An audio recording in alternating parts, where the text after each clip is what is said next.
Right, this is dry. So now it's time to do the metal leaf. So I use this metal leaf size. It dries, if it's a thin layer, in 15 minutes, which is about the quickest I know. It comes from Polyvine. But what I do, partly to help me see where I've put it, is tint it before it goes on.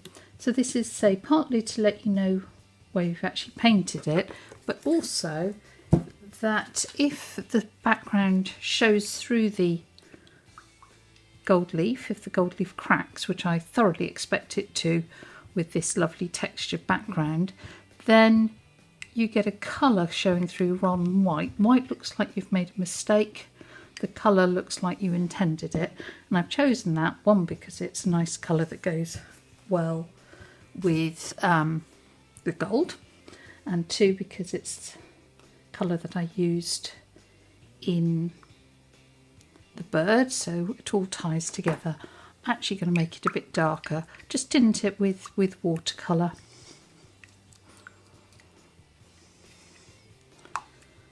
Do not use your best watercolour brush for this, is my top tip.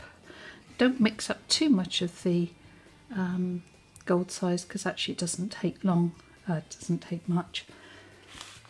Right, and then it's a case of literally painting it on. Don't have to be careful when it's far away, but if you do have very distinct brush marks, which is the downside of using such a quick drying size, if you do have brush marks showing, they will show straight through the gold leaf, because the gold leaf is incredibly fine. So when you're away from your subject, you can pretty much slap it on. When you get close, you need to get a rather more precise, because wherever this blue is, the gold leaf will stick like crazy. So this gold size dries in, let's say, roughly 15 minutes, and it dries to a sort of as tacky as a post-it note, and it never fully dries.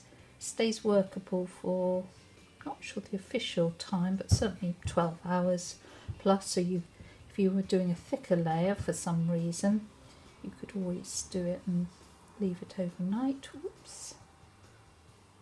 Concentrate at this point.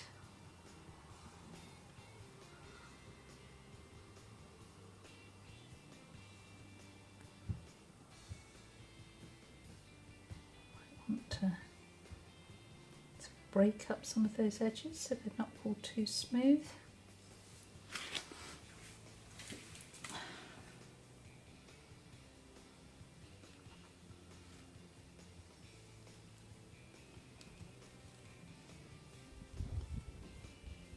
You can see why it's useful to actually tint your size, because it immediately shows where you've missed.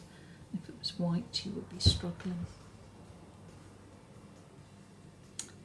In traditional gold leafing, you do an undercoat, it's called a bole, B-O-L-E. It usually was a sort of red iron oxide, because that gives a lovely warmth to your gold leaf. In the Art Deco times, they used a black more, and black could have been nice here, but I didn't want it, so it's not. Now I can sort out some of this where I've gone over the edges. Just being very careful. As I say, any mistake will show up once you've put the gold leaf on.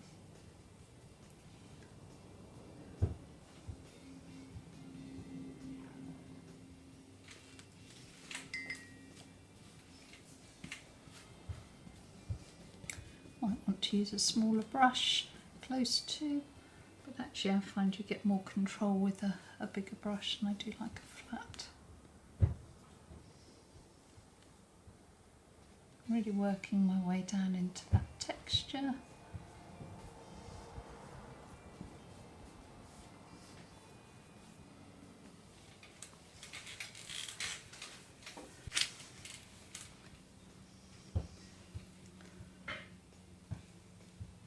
Let's work up around here. And I have to be particularly careful when I get down to the feet area because there's quite a few small areas. And it's just a case of doing it carefully really, and thinking about, even with your gold leaf, what sort of edges you want to get. What we can do after the gold leaf is on, watercolour won't go on top of it, but ink will, so there is always a chance of filling in if you've managed to miss anything, or if you need to take some colour sort of out, you can still do that. Right, let's just move that up. Make sure you can see the bottom there where I'm going to do the feet.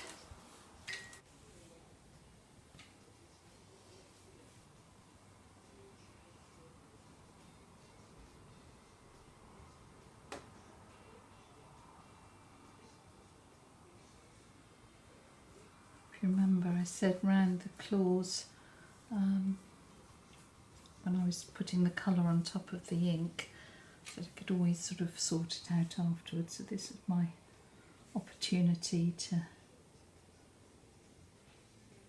just trim its claws if it needs them.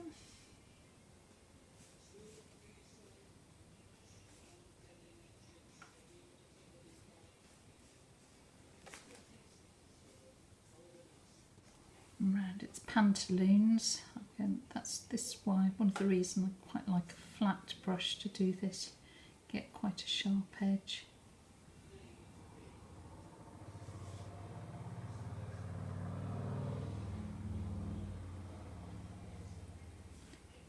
In between its legs. And if I wanted to sort of get more of a feather, I can go up into the black and introduce a bit more of an edge there. Won't see it at this point, but as soon as I put the gold leaf on, it'll become more obvious. I need to very carefully go in there, just using the edge of that flat brush. And then I need to come into here.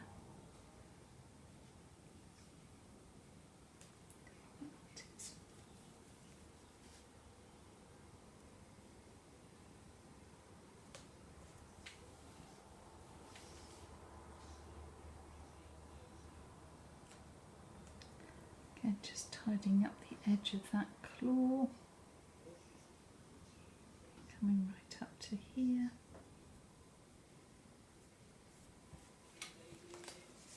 Now what I need to think about is whether I want any gold actually on the dodo itself. Sometimes I do little splatters, or I might put a few little lines of gold leaf on its legs. I think I probably will, because I quite like just tying the background and the subject together in some way. But again, that's a matter of your own judgment. You can see why I wasn't worried about any sort of splatters of ink earlier on, like there was one there, or that's on up by its head, because I knew that would be covered up.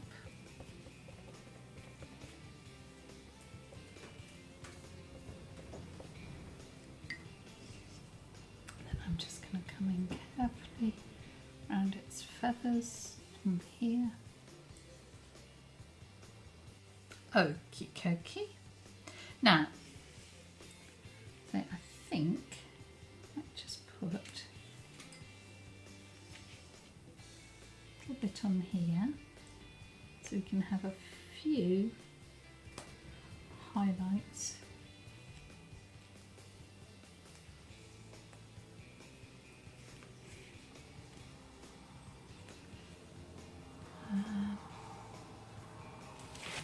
too much.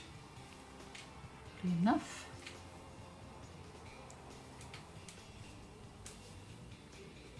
Just a little on probably just that front foot, maybe a tiny bit there. Do I want any gold on him? I think maybe a couple of splatters just on his chest.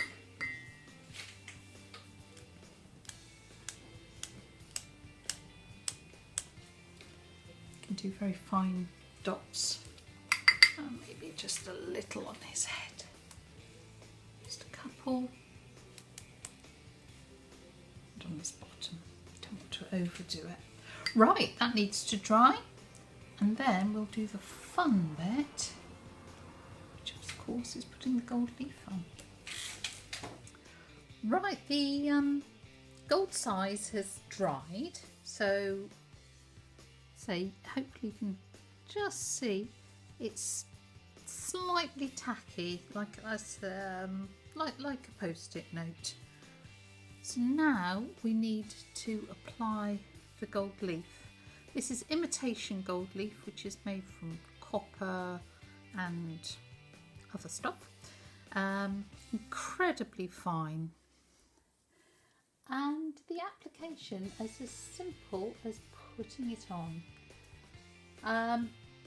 Now, if you wanted it super flat and perfect, you would need to use a gilder's tip and all sorts, but I don't.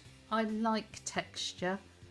So literally I place it on, just put gently down so it slightly sticks. My top tip is that you've got to have windows shut, no fan, because it will just fly everywhere. You can see here that I'm slipping it on using the backing paper. So that's another way of doing it if you want to get it a bit flatter. And then when it's on, just use a piece of the backing paper and just make sure it's stuck all over. If there are areas that have been missed, don't worry, because we can use some of the little spare bits just to fill those in.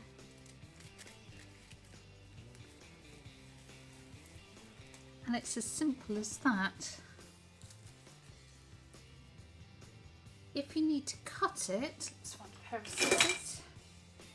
So wouldn't want to use a whole piece there or there, for example. The easiest way is to make sure it's sandwiched between pieces of paper, and then you can cut it into the size or shape, sorry, I have to put that there, that you need. Actually, that's probably quite a good size for there.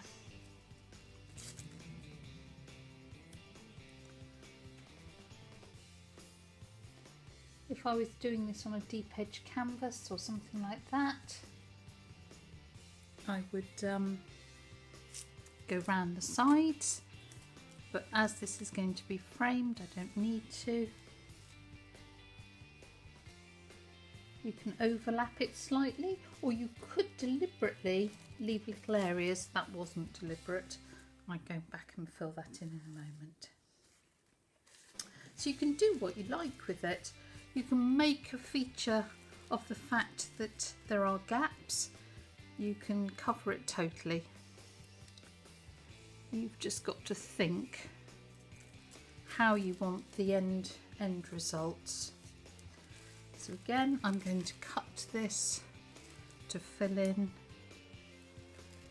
If this was real gold leaf, it's very expensive, and I would be infinitely more careful with how I put this on, and I would collect the waste, etc, etc. But this is imitation, so it's actually incredibly reasonably priced. It surprises me relative to everything else how cheap it is. So that's good. I'm just going to cut couple of little cut into a little bit to fill in that gap.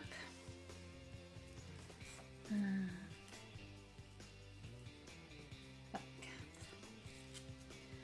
And you can see how it sticks to everywhere we've got the gold size.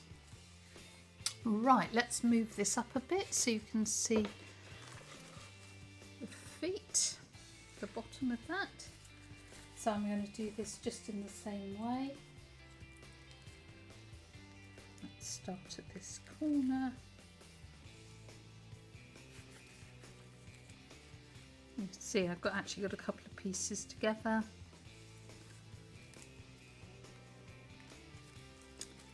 Say over the feet, the easiest way of getting around those complicated shapes is just to put a piece straight over the top.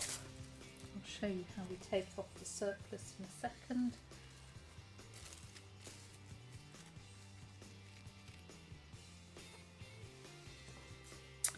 I'm almost reluctant to show you how easy this is because I think people are so scared of using gold leaf that actually once you've done it and you think, oh, is that it? So easy.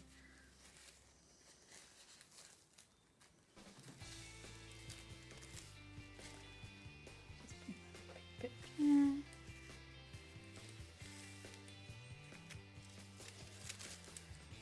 And then once again, I've got a piece here sandwiched between two of the tissues. I'm going to cut off a piece to go along here in this corner.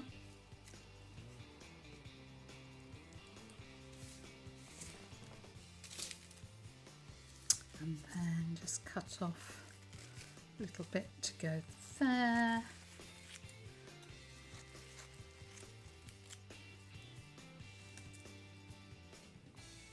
That bit can go along here. Oops. It rips very easily, but if it rips, it doesn't matter because you just go and patch it up. It's important to make sure you've got none of the size on your fingers because it will stick. Then use a soft brush. If that was too stiff, then it would scratch the gold leaf and all that lovely shine that I've been trying to get would be diminished. So I'm just going to go over, and can you see how once you push it down you get that lovely texture showing through.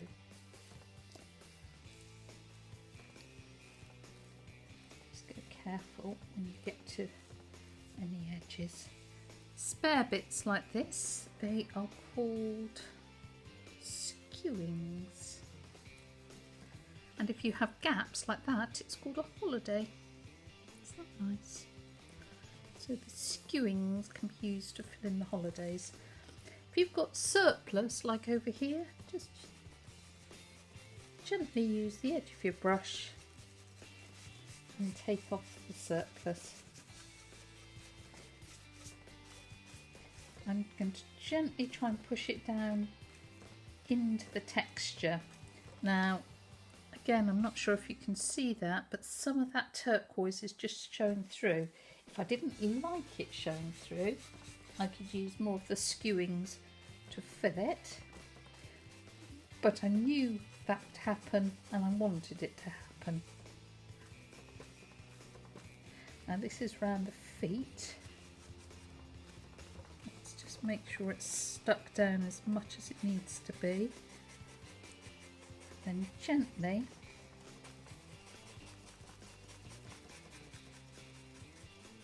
take off the excess. These are the little lines that I've deliberately put in.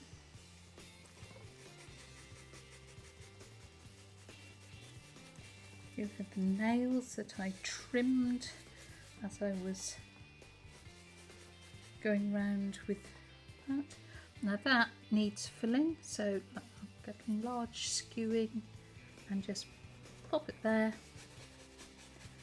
and there, that's gone. I'm revealing its nails.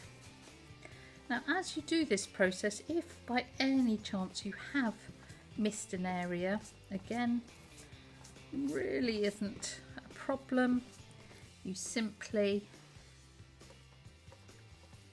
apply more gold size, wait for that 15 or so minutes until it's nice and tacky, and then put on gold leaf. So it's incredibly forgiving actually. Now, do you remember I did a little bit of splatter? The gold leaf has gone on where I splattered, so I've got some nice little bits of texture on its sort of chest area. I'm just going to make sure that's properly stuck down into that texture. Here's its beak.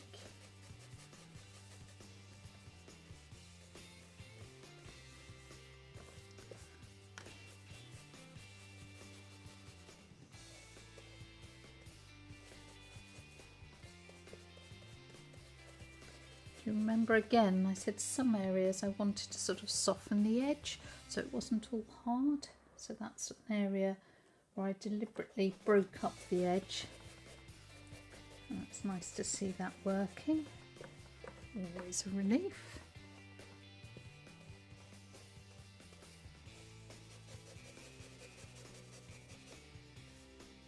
To use those skewings just to fill in these gaps.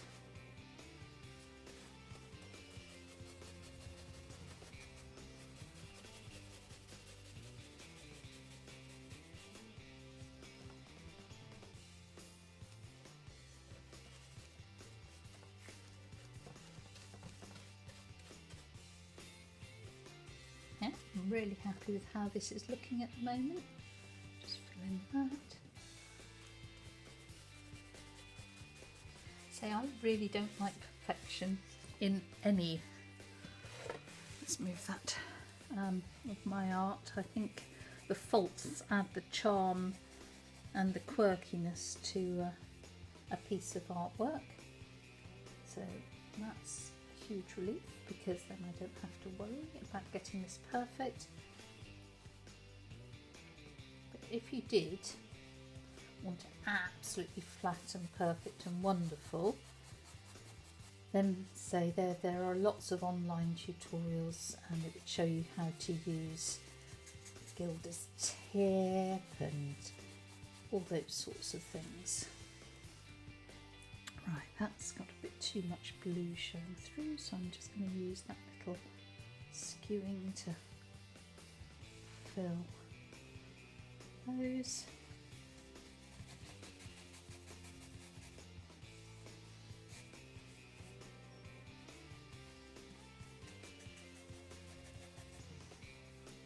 Well, he's looking splendiferous.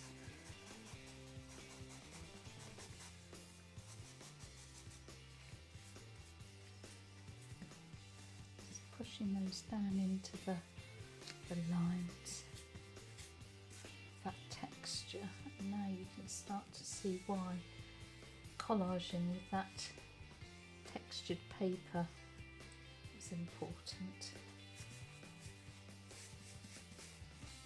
Where it really comes into its own. Take off excess around the edges just by brushing around. Right. Now let's get rid of all that.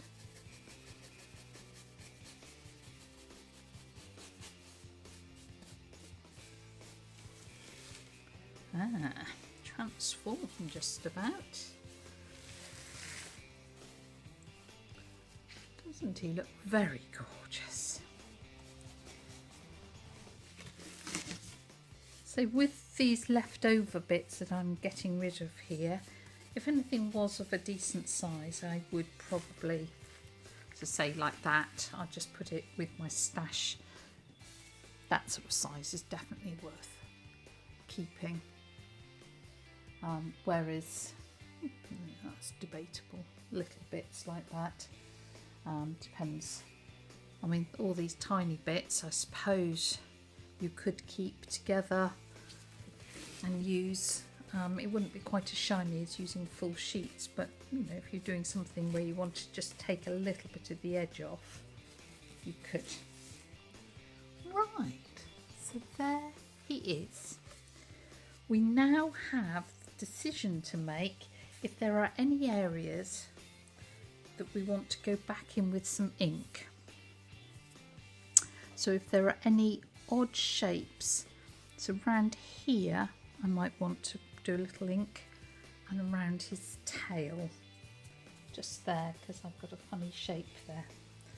Let me grab some ink and a brush, just to show you that. So I've got my ink pot. So watercolour will not go on top of gold leaf, it just sort of resists it, but perhaps water, the ink will. So say over here, I might just sort that out.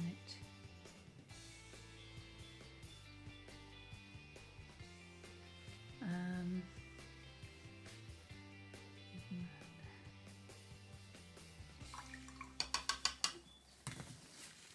then just blend that in over here. And if you want it to spread, you can use your little spray of water just to get a less cut out edge, because that's the only problem with this way of working, is that you get a very cut out image on that beautiful gold background. Of course, you might actually want a bit more ink to go onto the gold. So say here, might not be a bad thing to have. Again, if it was too much, don't like that one for example, just wipe it off before it dries. It's not an issue. So once you're finished and happy, you do need to seal your imitation gold leaf with some metal lacquer, and then it's a case of popping it in your frame and putting a string on the back and hanging it on the wall. Hope you've enjoyed this.